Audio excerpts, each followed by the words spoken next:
আবারও ভাইরাল হলো তাণ্ডব সিনেমার শুটিং দৃশ্য। সম্প্রতি রাজশাহীর প্রাকৃতিক সৌন্দর্যে মোড়ানো এক শান্ত গ্রামের পথে পুরনো মডেলের মোটরসাইকেল ঠেলছেন শাকিব খান, আর সামনে হেঁটে যাচ্ছেন সাবিলা নূর। মুখে অভিমানের ছাপ।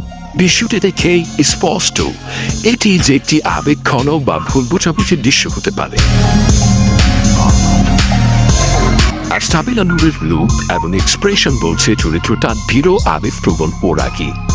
ভিডিওটি দেখে অনুমান করা যায় তাণ্ডব সিনেমার গল্প হতে চলছে খুবই সম্পর্ক নির্ভর, বাস্তব টনি আর আবেগে ভরপুর। আরেকটি বিষয় চোখে পড়ার মতো, দর্শকরা এতটাই আগ্রহী যে সেখানে ভিডিও করা নিষিদ্ধ, সেখান থেকেও লুকিয়ে ক্যামেরা বন্দি করে নিচ্ছে এই শুটিং মুহূর্তগুলো।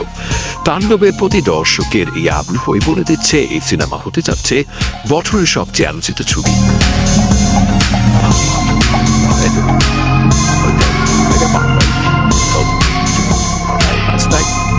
Yeah.